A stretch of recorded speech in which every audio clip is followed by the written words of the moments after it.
Okay, Taurus, let's see what we got going on for this weekend for you. Coming in hot. We got Three of Swords. Remember, we're talking about the weekend, so we'll talk in a second here. That was Three of Cups wanted to come out, but it did not commit. And let's see here. Whoop. High Priestess. Ace of Pentacles. All right? Whatever this Three of Swords is, you get a reboot.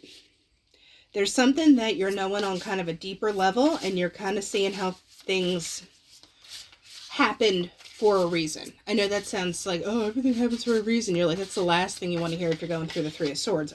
But Temperance at the end here.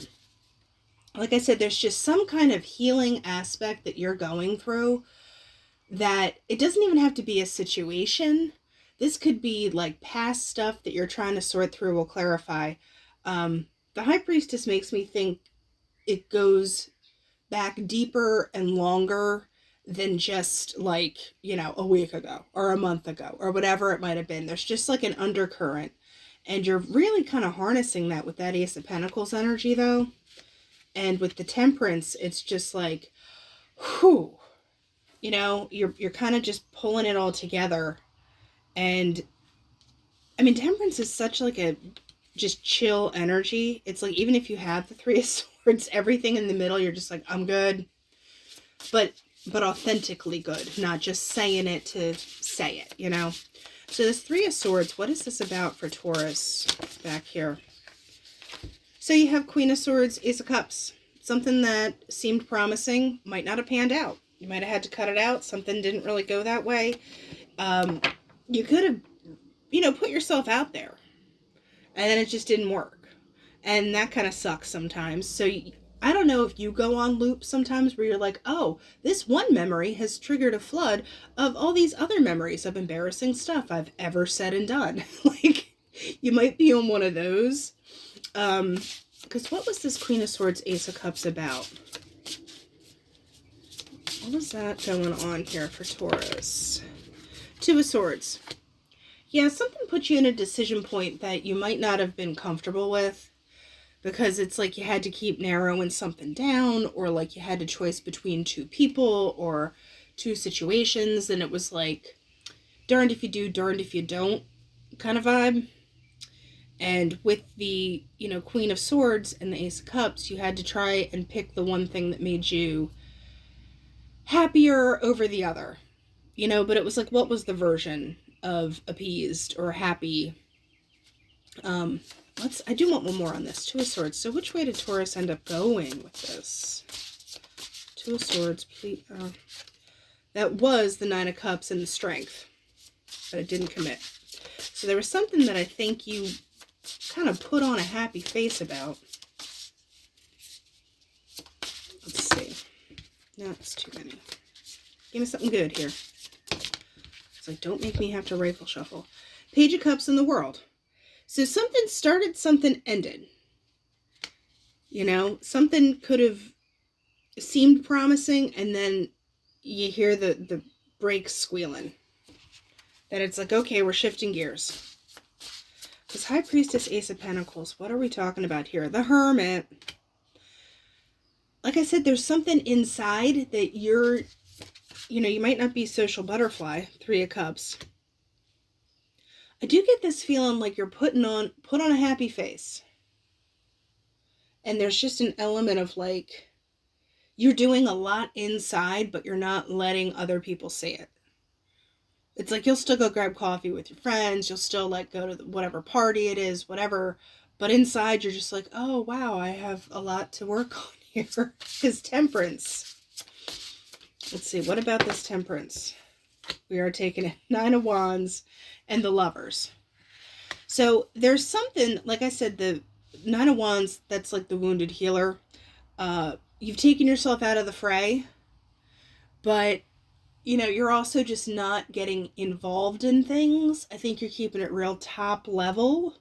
And the Lovers, they're, you know, there's an aspect of needing to make decisions about relationships. And you could have your guard up because you don't like this. You don't like being fake. You just can't.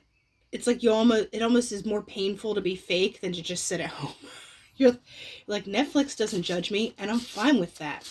So the Lovers, Four of Pentacles. Yeah, you're not giving up things so easily at this point. You kind of are not, like I said, you're not showing your cards right now. So, Seven of Cups. You want to see how things play out. Because I feel like you put yourself out there, and then something shot you down. And like I said, it doesn't have to be like in the past week or whatever. I feel like this goes back potentially further. Maybe there's a pattern of you like putting it all on the table, and then someone's like, I don't want that table. And you're like, what? Like, excuse me? So, you know, I think you're just, like I said, putting on a happy face. Three of Cups, what? And the Hermit and all this jazz. What is Taurus doing? Let's find out. So yeah, Two of Cups, Nine of Pentacles. You could take it or leave it. Because the Two of Cups is like this beautiful reciprocity soulmate card, but Nine of Pentacles, you're like, meh, I'm good either way. So, and even if you do put yourself out there, you're not giving every bit of it. Because you have like one eye out there. With that Seven of Cups, you're like, Because I don't think it really plays into the confusion aspect, because, you know, with the Four of Pentacles and that Nine of Wands and everything, you're like, I know what I will and won't do. So give me something on this Seven of Cups. What happens after the Seven of Cups business? Five of Pentacles, Six of Cups. Once again, there is such a take it or leave it vibe. But you have this awareness of like patterns of people and how they act. And it's almost like when it pops up, you're like, oh, I've seen this one before. I know what's going to happen next. And then you're not even giving it leeway to happen. But in a way, though, I don't think you're wrong. Like, it's that whole saying, if someone shows you who they are, believe them. Because you have the Stork and the Wine, right? So with the Stork, there's a migration, there's a change. You're going to something that makes you happy. The Wine can be a little bit of frivolous happiness because, you know, you might be hungover the next day, or it's just kind of fleeting. Or you kind of just run into the next thing that's just going to kind of work for you because you're waiting on like someone to say something, someone to do something. There's almost like it just going with the wind. Like, what's the next thing that pops up? Okay. What's the next thing that pops up? Fine. Yeah. This is like my short-term Wheel of Fortune card. It's like, you know, you're kind of just leaving it up to, you know, sure, I'll go. That's fine. But like, you're showing up. But like, you're not bringing everything. You're just like, yeah, you know, like I said, put on a happy face. So what is this Clover about? There's the Rider. So there's just some kind of news going on. I feel like you're just bebopping around. And for a weekend, that's fine. You know, you could just be recharging batteries, but, you know, you still are having fun. So here's the Lightning with the Home. There might be something surprising where, you know, you get these messages, you get these offers, these invites, and blah, blah, blah. But you're just like, you might pass. You might pass, or something is needed at home that you're just like, well, that changes things. But like, you're not even upset about it. Because what is this Shepherd about? I feel like somebody wants... Is someone trying to get you to lock down and commit on something, and you're like, I'm good. Thank you so much for the offer. Like, Taurus is bad. So, Taurus, we're talking just a weekend, but, you know, don't, whatever makes you happy, honestly. All right, that's what I have. I'll talk to you later.